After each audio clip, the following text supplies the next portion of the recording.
Fudbal i na prvom svjetskom prvenstvu je pokazao koliko daje šansu svom narodu da se iskaže.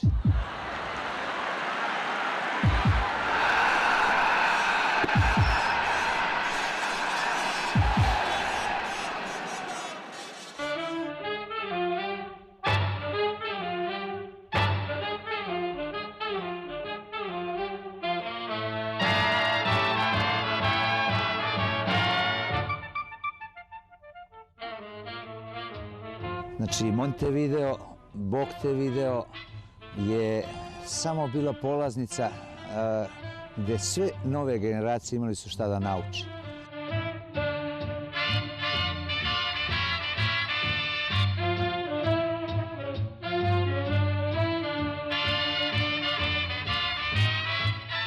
Naravno da znam da je Jugoslavija bila učesnik prvog svjetskog prvenstva 1930. godine.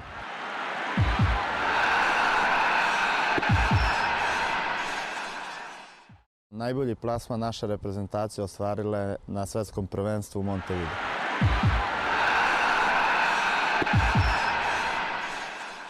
Mene što je impresiralo na svjetskom prvenstvu je putovanje naše reprezentacije 16 dana, treniranje na brodu i, da kažem, zapažen uspjeh koji su ostvarili na svjetskom prvenstvu.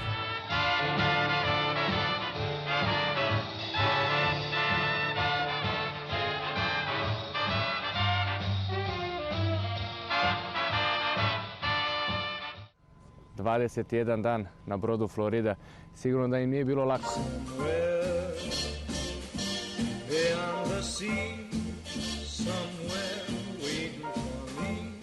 Znam naravno ko je Milovan Jakšić, najbolji svjetski golman prvog svjetskog prvenstva u Urugvaju. Znam da mu je nadimak bio El Grande Milovan i da je dobio ulicu po svom imenu u Montevideu. I on je inspiracija za sve golmane u Srbiji. Naravno da su Moša i Tirke bili inspiracija svih mladim igračima u bivšoj Jugoslaviji. Pa to vreme se pamti i po toplom dočeku koji su naši reprezentativci doživjeli po povratku sa svjetskog prvenstva.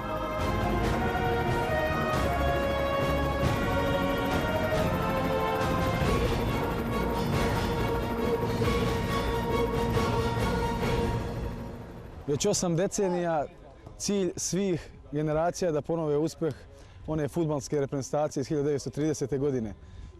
Ja se nadam da će to baš nama poći za ruku.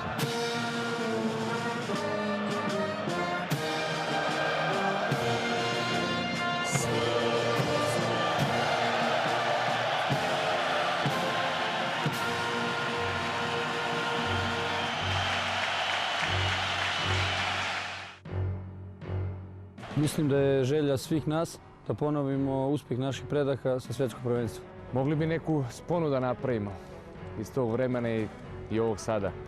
Znači, nije ni nama lako. Stvaramo, putujemo i mi. Krenuli smo odavno sa nekim novim kapetanom. Mislim da smo na pravom putu.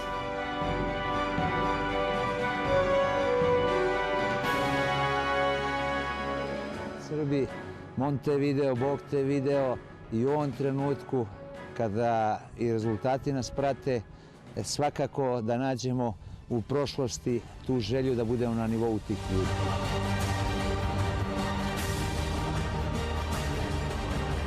Evo prilike, 1:0! Pantelić, 2:0! Velika prilika, 3:0! Jovanović, 4:0! Još jedan gol Jovanovića!